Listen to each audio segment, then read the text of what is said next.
Gonna be another hot day today. It's only 10:30 and it's already just over 90 degrees. Got a few things I've got to do today, get knocked out of the way. First is an update you guys on another thing I had to deal with the bike situation. And that is, I had to buy a new helmet. Very unfortunately. But I did get this one on sale. They had it on closeout and I got a pretty good deal on it. It's definitely a nicer helmet than the one that I already have. And I'll show it to you guys. It's high vis. Fits really well. Now I tried on helmets that were like a lot more expensive than this one was, like the Shoeis and the Orias. And those are like $500–600 helmets. I wasn't looking to spend that much money, of course, but they didn't really fit that well. And with helmets, you've really got to go with something that fits. Now this one fit pretty good for the most part. I don't know how it's going to hold up time-wise, because what happened with my old one, which I have out in the garage, is it fit great in the store. And then it broke in.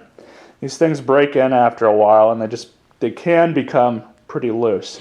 I'm sure you guys remember this guy. Got to change the filters today. Got the filters over there on the side of the house. But go ahead and relieve the pressure.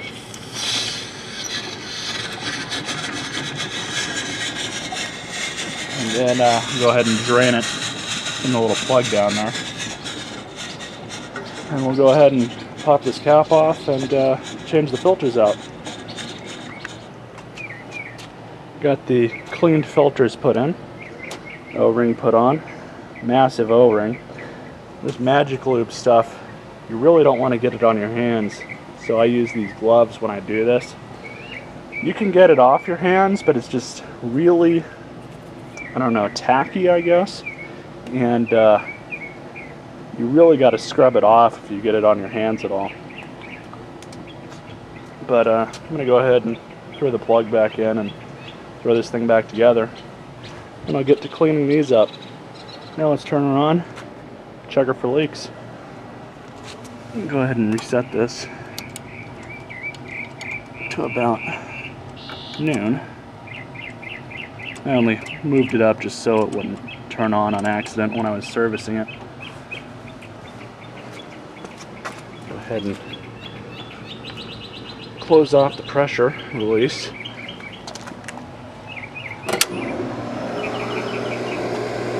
I already did check that basket a few days ago, actually last week if I remember correctly. I was reading about 15, wasn't as bad as the last time I serviced it. 15, 16 this time. So as soon as it starts pumping some water in, we'll get some pressure built up. And we're reading just about a nice healthy 8 psi, right where it should be. Now I just got to clean these things up. My back lawn needs to be mowed too. Kind of funny because my front lawn is pretty much dead. Paradox Designs, actually I think you and I have, I would say at least a very similar electric pressure washer. Got 3 left to do. I'm going to do one final rinse off on this one. I do them on the grass first so all the algae won't get all over my sidewalk here. But this little thing works pretty good.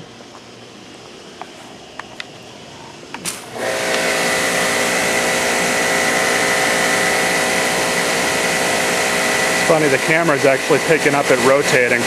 It's not actually rotating that slow at all. It's really more of a cone stream, but I guess that's what it looks like in slow motion.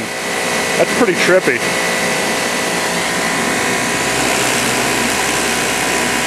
That is really trippy, actually. Well, I think we're good and done here. See what our pressure's at. Nice healthy 8. Good to go.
about 100 degrees. It's actually really nice outside, comparatively speaking, of course. Had the pool sweep going a little bit. I'm going to have it going again. I need to actually take the thing out and bust out the pressure washer again and clean the hose off. So that thing gets really nasty at sometimes. Let's see how many Black Widows we can find. I hate this thing, boys.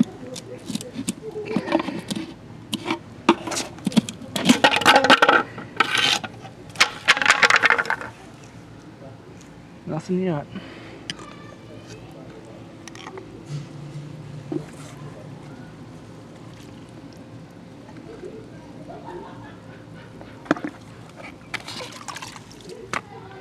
Nasty. Very nasty.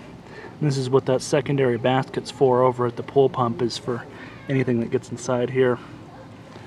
So I'm gonna go run that thing again after I'm done with this.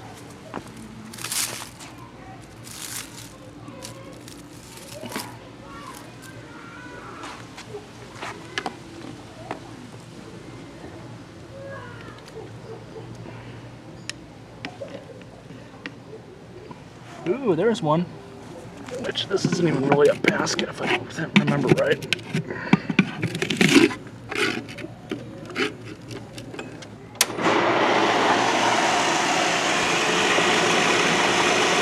Good to go.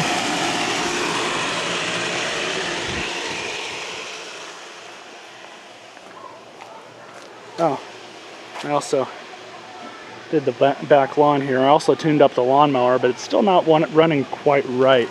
So I might pull off that carburetor again or clean out the gas tank. I think it's something, I think it's just the fact that it's got old gas in it. It's not running all that great, but it's running good enough. So out here we're just doing some more motorcycle chop shop shit.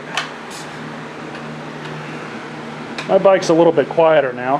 Before I forget, I'll turn this on so you guys can hear it.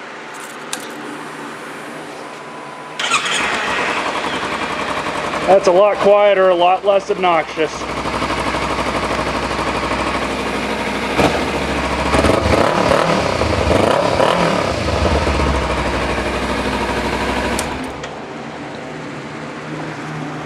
Now I can hopefully put this thing on eBay or something and get rid of it.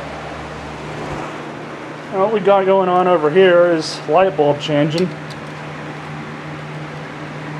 Did you turn that one on yet? No. Well, actually,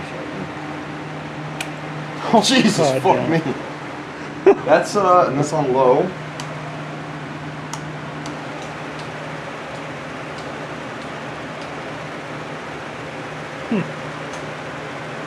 Basically, it's high, low, high. So basically, it's high all the time. Looks like it.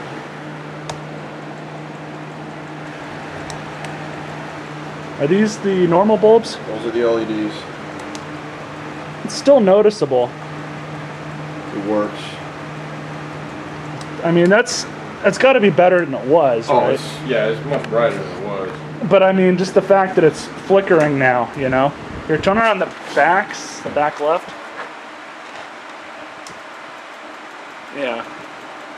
See, it's acting like it's acting like the fronts are burnt out, which I would guess that as soon as you get the right whatever housings you want in the back and put those LEDs in, I'm sure it'll basically even itself out. By the way, guys, garbage picked office chairs are working out really good for out here. Yep.